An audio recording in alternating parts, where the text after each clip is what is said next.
शिवपूजन जी, अभी कुछ ही दिन पहले लालू जी दावा कर रहे हैं कि दिल्ली में सरकार गिरा देंगे और यहां अभी उनकी पार्टी पर ही खतरा मंडरा रहा है। कह रहे थे लालू प्रसाद यादव कि अगस्त में ही सरकार गिर जाएगी केंद्र की, और बिहार में भी यही बात कही जा रही थी। यहाँ तक कि तेजस्वी यादव ने आगे बढ़कर के कहा कि अकेले अपने दम पर अगली सरकार बनाएंगे।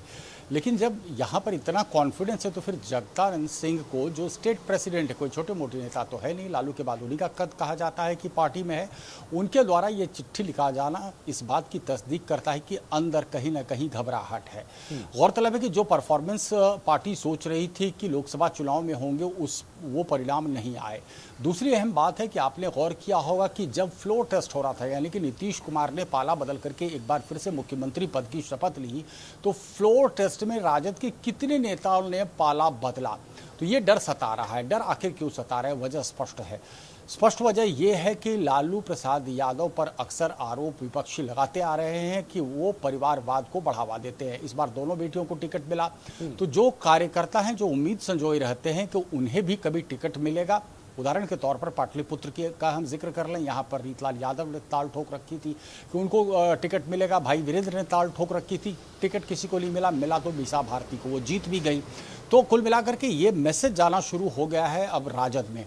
लोग अब ऑप्शन तलाश रहे हैं। ऑप्शन कौन सा है और ऑप्शन है क्या? शिवपूजन जी, जो इस पत्र में हमने भी पढ़ा, जो आपके पास भी है, उसमें पीके की पार्टी, जन स्वराज की बात हो रही है। क्या पीके की पार्टी बिहार में इतनी कद्दावर हो गई है कि आरजेडी से टूट के लोग उसमें जाएंगे? क्या उनके पास बीजेपी और जेडीयू ऑप्शन नहीं है? इसके पीछे का कहानी क्या है पूरी?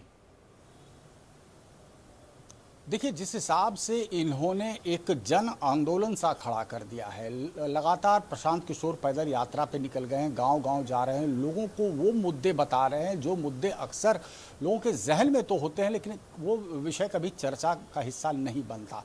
कह रहे हैं ठीक है, लालू प्रसाद यादव को वोट देते हैं तो तरक्की किसकी होती है? तो लालू के बेटों की तरक्की होती है। क्यों आपका बेटा अगर एमए पास करता है तो क्या वो मुख्यमंत्री नहीं बन सकता? तो ऐसे सवाल जो लोगों को पूरे दी, ऐसे मुद्दे उठाते जा रहे हैं। लगातार प्रशांत किशोर डंके की चोट पे कह रहे हैं कि उनकी छाप इस बार ही विधानसभा चुनाव में दिख जाएगी। तो लोगों को ये डर सता रहा है कि अगर राजद, जैसा कि तेजस्वी यादव ने भी अभी कहा कि टिकट कटेगा, तकरीबन 30% विधायकों का टिकट कटेगा, तो लोग, मुझे लगता है, इस वजह से भी ऑप्शन। चलिए शिवपूजन जी, बहुत बहुत शुक्रिया इस पूरी बातचीत के लिए आपका।